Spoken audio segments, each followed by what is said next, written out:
Assalamualaikum warahmatullahi wabarakatuh. Alhamdulillahi rabbil alamin. Wassalatu wassalamu ala asrafil anbiya'i wal mursalin wa ala alihi wa ashabihi ajma'in, amma ba'du. Pertama-tama, mari kita mengucapkan puji dan syukur kehadirat Allah Subhanahu wa taala, serta bersyukur atas segala limpahan rahmat, nikmat serta karunia yang telah diberikan kepada kita, sedikit ataupun banyak. Yang banyak mudah-mudahan menjadi berkat, menjadi rahmat, menjadi alat untuk menuju ridha Allah Subhanahu wa taala. Yang sedikit akan membawa berkah di dalamnya dalam kehidupan kita sebagai manusia hamba Allah.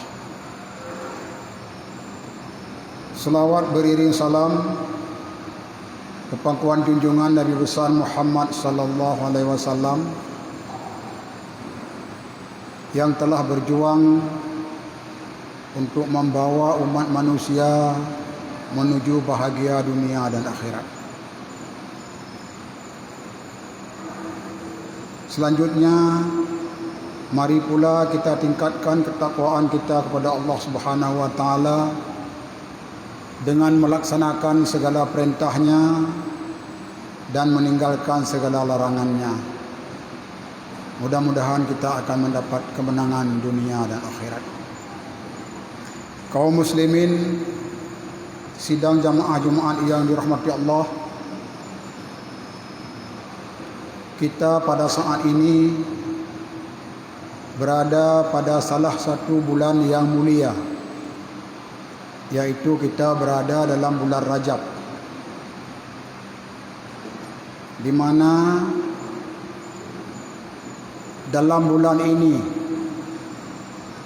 terdapat satu peristiwa yang sangat agung, peristiwa yang wajib dikenang oleh kita orang mukmin, yaitu peristiwa Isra dan Mi'rajnya Nabi kita Muhammad sallallahu alaihi wasallam. Kalau kita di Indonesia,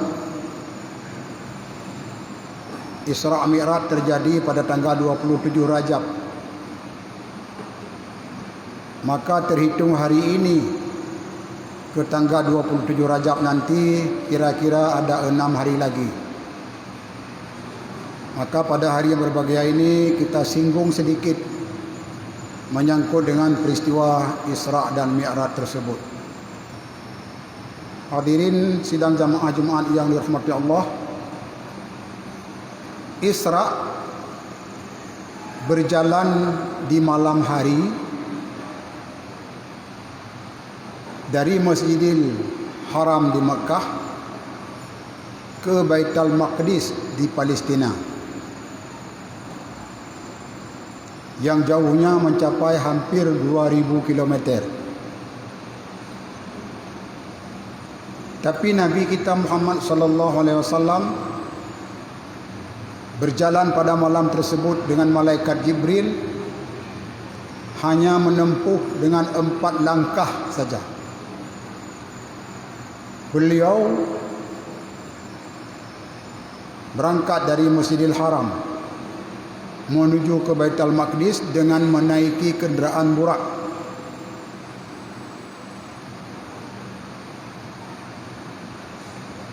Burak sebuah kenderaan yang sangat cepat lajunya, sehingga dalam perjalanan dari Mekah atau dari Masjidil Haram ke Baitul Maqdis, Rasulullah hanya berhenti di 3 titik.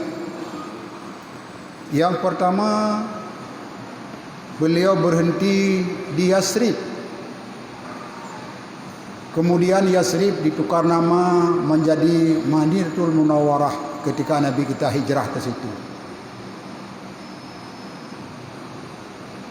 Di sana Rasulullah bersama Jibril salat sunat 2 rakaat. Setelah salat, Jibril bertanya kepada Nabi kita, "Ya Muhammad, tahukah engkau tempat apa ini?" "Tidak," kata Rasul. Maka dijelaskan oleh Jibril, "Inilah Madinah yang nanti kamu akan pindah kemari." Karena peristiwa Isra dan Mi'raj itu tahun ke-13 daripada kenabian. Saya ulangi, peristiwa Isra Mi'raj itu terjadi tahun ke-11 daripada kenabian. Sedangkan Rasulullah hijrah ke Madinah tahun ke-13 daripada kenabian. Artinya setelah 2 tahun Isra Mi'raj baru Nabi pindah hijrah ke Madinah. Selanjutnya Nabi kita berangkat dengan kecepatan yang luar biasa. Istirahat kedua di Bukit Tursina. Setelah salat sunat 2 rakaat ditanya oleh Jibril, "Ya Muhammad, tahukah engkau tempat apa ini?" Rasulullah menjawab, "Tidak. Disinilah tempat dulunya Musa bercakap-cakap dengan Allah dan Musa menerima kitab Taurat, di Bukit Tursina." Selanjutnya beliau meneruskan perjalanan, berhenti pada tempat yang kedua, yaitu di Bait Lehem. Setelah salat sunat 2 rakaat, malaikat Jibril bertanya kepada Nabi, "Ya Muhammad, tahukah engkau tempat apa ini?" Nabi kita menjawab, "Tidak. Disinilah dulu lahirnya Nabi Isa Al-Masih alaihi salam." Selanjutnya Nabi kita bersama Jibril berangkat, berhenti di Baitul Maqdis. Beliau melaksanakan salat sunat dan dalam sejarah disebutkan diikuti oleh para rasul-rasul terdahulu. Wallahu a'lam.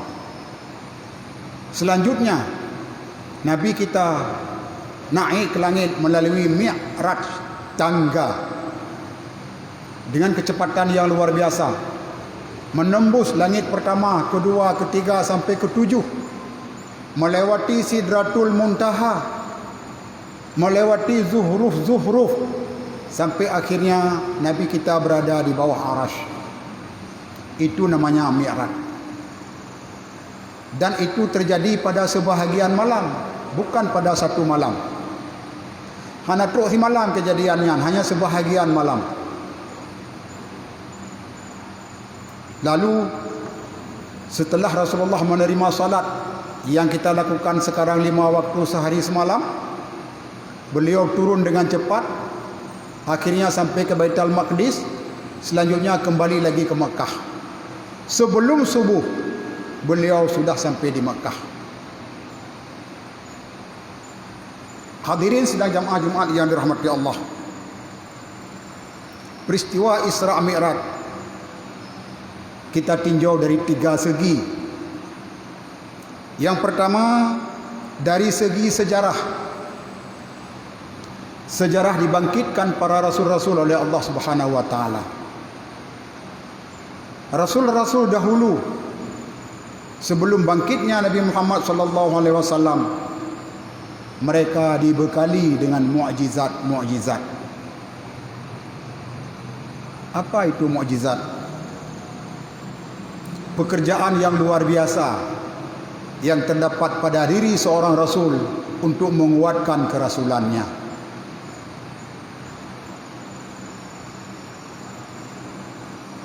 Nabi Daud punya mukjizat, Nabi Sulaiman, Nabi Musa, Nabi Isa, semuanya punya mukjizat-mukjizat untuk menguatkan kerasulan mereka terhadap umatnya.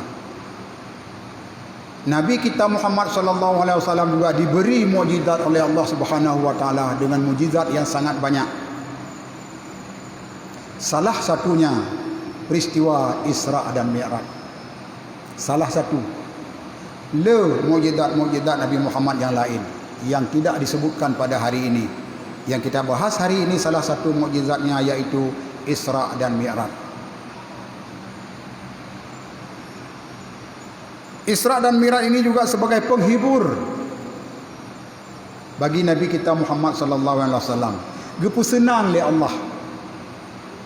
Karena Nabi Muhammad seorang rasulnya, seorang utusannya, seorang yang sangat dicintai oleh Allah, sehingga nama Muhammad diletakkan di samping namanya. La ilaha illallah Muhammadur Rasulullah. Kenapa nama Muhammad diletakkan setelah la ilaha illallah? Pertanda Allah sangat mengasihi, sangat mencintai terhadap Nabi Muhammad sallallahu alaihi wasallam. Nabi kita dalam berjuang menegakkan agama Allah mengalami kesulitan-kesulitan, mengalami penganiayaan-penganiayaan, mengalami perjuangan yang sangat berat. Selama 11 tahun di Mekah berjuang untuk menegakkan kalimah Allah, sangat sedikit memperoleh pengikut. Itu pun pengikutnya sebahagian besar dari orang-orang yang lemah, sebahagian besar dari budak-budak belian, sangat sedikit daripada orang terpandang. Nabi kita dianiaya, disiksa. Malah Abu Jahal pernah meletakkan bangkai di atas pundak Nabi ketika Nabi sujud. Ketika Nabi sujud melaksanakan salat, dianiaya, disiksa, diludahi dan lain sebagainya. Jadi Nabi merasa sedih. Kemudian Nabi beserta kaum kerabatnya diboikot oleh orang-orang Quraisy. Tidak boleh jual beli, tidak boleh tutur kata, tidak boleh kawin mengawini dan sebagainya. Diboikot, diasingkan dalam sebuah lembah selama lebih kurang 3 tahun setengah. Nabi tersisih dengan orang-orang Quraisy. Tapi Allah Subhanahu wa taala mencoba mereka semua dengan cobaan yang besar. Maka setiap hamba Allah yang hendak dinaikkan tingkat oleh Allah diuji kesabarannya, diuji keimanannya. Demikian juga Nabi Muhammad dengan pengikut-pengikutnya waktu itu. Selanjutnya, pada tahun 11 dari kenabian, meninggalnya istri tercinta Khadijah binti Khuwailid.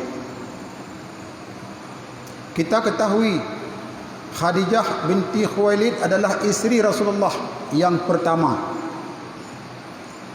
Khadijah binti Khuwailid orang yang pertama memeluk agama Islam, membenarkan kerasulan Nabi kita. Khadijah binti Khuwailid, istri Rasulullah, memberikan 6 orang anak kepada Nabi. Khadijah binti Khuwailid mengorbankan segala harta kekayaannya untuk tegaknya agama Allah Subhanahu wa taala yang dibawa oleh Nabi Muhammad sallallahu alaihi wasallam yang suaminya ketika itu. Pada tahun ke-11 meninggal kembali kepada Allah Subhanahu wa taala. Bayangkan bagaimana kesedihan yang dialami oleh Rasulullah sallallahu alaihi wasallam. Bayangkan kalau seandainya kita meninggal istri tercinta, atau meninggal anak, atau meninggal ibu atau ayah yang sangat kita sayangi. Betapa kesedihan menimpa diri kita, bayangkan. Rasulullah mungkin lebih daripada itu. Selanjutnya, 3 bulan lebih kurang setelah meninggalnya Khadijah, meninggal pula pamannya Abu Talib. Kita ketahui dalam sejarah Abu Talib adalah pelindung Nabi daripada keganasan, daripada kekerasan, kekejaman orang-orang Quraisy lainnya. Karena Abu Talib salah seorang pemimpin Quraisy berpengaruh, maka pembesar-pembesar Quraisy tidak terlalu berani untuk menganiaya Nabi. Tapi mereka menganiaya, tapi tidak terlalu berani. Pada tahun itu pula meninggal Abu Talib. Maka tahun itu dalam sejarah disebut dengan Yaumil Huzni, tahun yang penuh dengan kesedihan. Beberapa sebab hal di ataslah, maka Allah Subhanahu wa taala membawa rasulnya dari Mekah ke Baitul Maqdis, dari Baitul Maqdis sampai ke bawah Arash. Hadirin sedang jemaah-jemaah yang dirahmati Allah, apakah Nabi berangkat pada malam itu dengan bermimpi? atau berangkat dengan badan, dengan raga dan jiwa. Waktu itu dipertanyakan oleh orang-orang, apakah Muhammad bermimpi atau Muhammad dibawa jasad dan rohnya. Untuk hal ini hadirin sekalian jamaah berbahagia, Allah Subhanahu wa taala menjawabnya dalam surat Al-Isra ayat pertama. A'udzu billahi minasyaitonir rajim. Bismillahirrahmanirrahim. Subhanalladzi asra bi'abdihi lailan minal masjidil haram ilal masjidil aqsa. Alladzi barakna haulahu linuriyahu min ayatina. Innahu huwas samiul basir. Subhanalladzi, maha suci Allah, asra bi'abdihi lailam, yang telah memperjalankan hambanya pada sebahagian malam. Hadirin sedang jamaah yang berbahagia, hambanya artinya Nabi Muhammad. Kita juga hambanya. Kita selaku hamba apakah jasad dan roh atau bermimpi? Hari ini khatib sebagai hamba berdiri di hadapan para jamaah sekalian, bermimpi atau jasad dan roh? Abdun dalam bahasa Arab adalah jasad dan roh, sosok seorang hamba. Artinya Nabi Muhammad berjalan dengan rohnya, dengan jasadnya, bukan mimpi. Di Isra dan Mi'raj, jasad dan roh Nabi Muhammad, bukan bermimpi. Dari mana berangkatnya?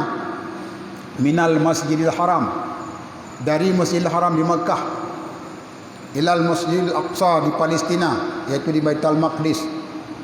Untuk apa? Linuriyahu min ayatina, untuk kami perlihatkan tanda-tanda kebesaran kami. Sehingga dengan Nabi menyaksikan tanda-tanda kebesaran Allah yang selama 11 tahun penyiaran agama Islam belum nampak olehnya, pada malam itu dilihat dengan nyata, maka terhiburlah dia. Innahu huwas samiul alim, sesungguhnya Allah maha mendengar lagi maha melihat. Hadirin sedang jamaah yang berbahagia, dari segi keimanan, waktu itu iman-iman orang-orang Muslim di Makkah masih goyang, masih belum stabil, masih belum kokoh, kecuali sebahagian kecil. Maka ketika peristiwa Isra Mi'raj ini disampaikan oleh Rasulullah pada pagi harinya, mereka merasa aneh. Masa dalam separuh malam bisa berangkat ke Baitul Maqdis, yang kalau unta paling cepat berangkat paling sampai 1 bulan pulang pergi. Ini dalam sampai setengah malam sudah sampai pulang, malah sampai ke langit yang ke-7 Sidratul Muntaha, sampai di bawah aras. Tidak mungkin. Maka banyak di antara orang beriman yang kembali murtad waktu itu. Salah seorang yang kokoh imannya, tidak goyah dengan apapun, yaitu Abu Bakar alaihi salam. Salah seorang di antara pendengar yang disampaikan oleh Rasulullah bahwa beliau telah di Isra Mi'rajkan oleh Allah tadi malam, dia berangkat menuju ke Abu Bakar.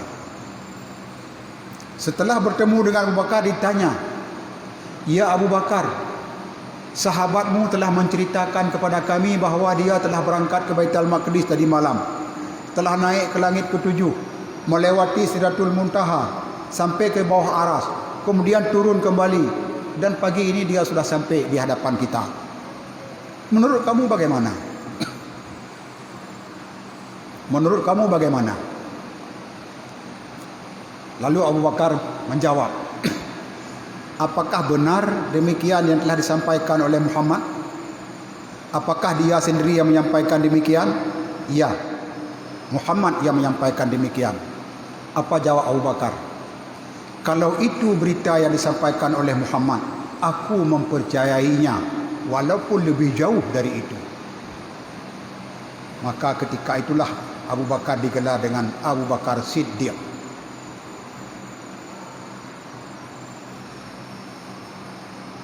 Selanjutnya, linuriyahu min ayatina, untuk memperlihatkan tanda-tanda kekuasaan kami.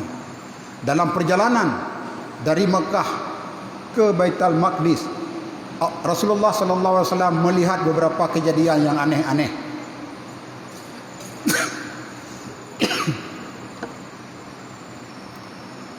Yang tidak mungkin khatib sampaikan karena waktu sangat terbatas.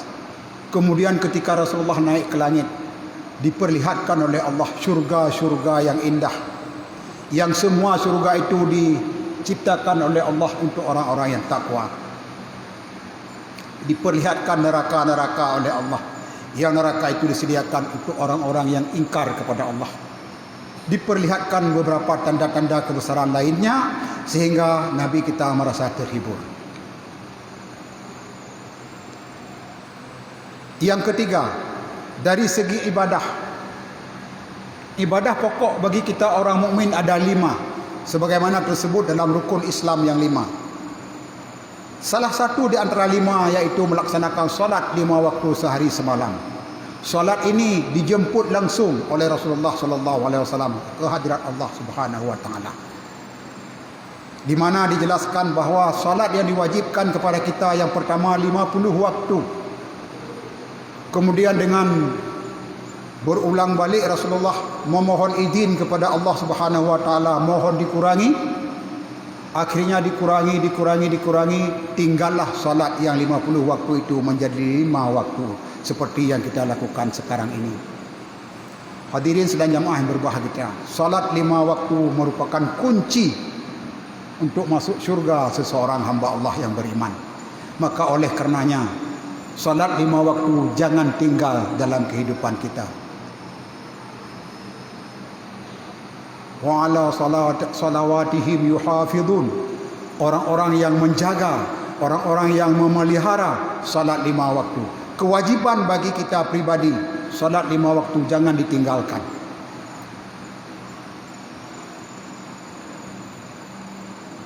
Kesimpulan daripada Isra dan Mi'raj, kita selaku orang beriman, yakinlah bahawa peristiwa itu benar-benar terjadi. Percaya dengan yang sebenar-benarnya. Jangan banyak bertanya, jangan banyak mencari alasan-alasan. Karena bumi, alam semesta dan lain sebagainya itu ciptaan Allah Subhanahu wa taala. Muhammad ciptaan Allah Subhanahu wa taala. Ketika Allah menghendaki, kun fayakun, berlakulah kudrah dan iradah Allah. Boleh jadi semua peristiwa malam itu didekatkan kepada Nabi. Boleh jadi. Atau boleh jadi Rasulullah diterbangkan dengan kecepatan yang luar biasa. Kita selaku orang beriman, iman dengan seyakin-yakinnya. Pelajari surat Al-Isra ayat 1 ini dengan sedalam-dalamnya. Pelajari hadis-hadis Rasulullah menyangkut dengan peristiwa Mi'rajnya ke langit. Mudah-mudahan keimanan kita terhadap peristiwa tersebut yakin dengan hakul yakin. Yang kedua, salat 5 waktu tidak boleh ditinggalkan. Dimanapun kita berada, kita berjalan ke suatu perjalanan yang sangat jauh, ada tata cara salat jamak dan kasar. Pelajari itu. Mudah-mudahan kita menjadi orang-orang beriman yang baik. Mudah-mudahan kita menjadi orang mukmin yang sejati. Mudah-mudahan kita diridai oleh Allah Subhanahu wa taala di dunia dan diridai oleh Allah ketika kita sakratul maut, diridai oleh Allah ketika kita berbangkit, diridai oleh Allah di hadapannya nanti waktu kita dihitung amal. Mudah-mudahan kita diantar oleh Allah, oleh para malaikatnya ke dalam surga secara berombongan-rombongan. Amin ya rabbal alamin. Alhamdulillah nahmaduhu wa nasta'inuhu wa nastaghfiruh. ونعوذ بالله من شرور أنفسنا ومن سيئات أعمالنا من يهده الله فلا مضل له وما يضلل فلا هادي له أشهد أن لا إله إلا الله وحده لا شريك له وأشهد أن محمدا عبده ورسوله لا نبي بعده اللهم صل على سيدنا محمد وعلى آله وأصحابه ومن تبعه أما بعد فيا عباد الله أوصيكم وإياي بتقوى الله فقد فاز المتقون وأحثكم على طاعة الله وطاعة رسوله في كل وقت لعلكم تفلحون قال الله تعالى في القرآن العظيم أعوذ بالله من الشيطان الرجيم بسم الله الرحمن الرحيم سبحان الذي أسرى بعبده ليلا من المسجد الحرام إلى المسجد الأقصى الذي باركنا حوله لنريه من آياتنا إنه هو السميع البصير.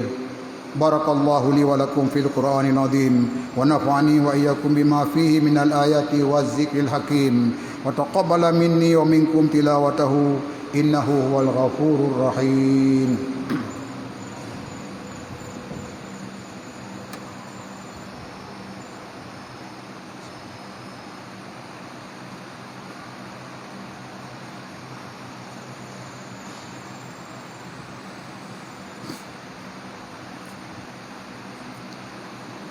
الحمد لله الذي خلق السماوات والأرض وما بينهما بالحق. أشهد أن لا إله إلا الله وحده لا شريك له وأشهد أن محمدا عبده ورسوله لا نبي بعده. اللهم صل على سيدنا محمد وعلى آله وأصحابه ومن تبعه. عباد الله اتقوا الله حق تقاته ولا تموتن إلا وأنتم مسلمون. قال الله تعالى في القرآن العظيم: أعوذ بالله من الشيطان الرجيم. بسم الله الرحمن الرحيم. يا أيها الذين آمنوا اتقوا الله ولتنظر نفس ما قدمت لغد واتقوا الله إن الله خبير بما تعملون. اللهم اغفر للمسلمين والمسلمات والمؤمنين والمؤمنات الأحياء منهم والأموات وتابع بيننا وبينهم بالخيرات. رب اغفر وارحم وأنت خير الراحمين. اللهم اغفر لنا ذنوبنا ولوالدينا وارحمهما كما ربيانا صغيرا. اللهم ظلمنا أنفسنا وإن لم تغفر لنا وترحمنا لنكونن من الخاسرين. اللهم اصرف عنا عذاب جهنم إن عذابها كان غراما. اللهم تقبل منا إنك أنت السميع العليم وتب علينا إنك أنت التواب الرحيم. ربنا آتنا في الدنيا حسنة وفي الآخرة حسنة وقنا عذاب النار. ولذكر الله أكبر والله يعلم ما تصنعون. أقم الصلاة.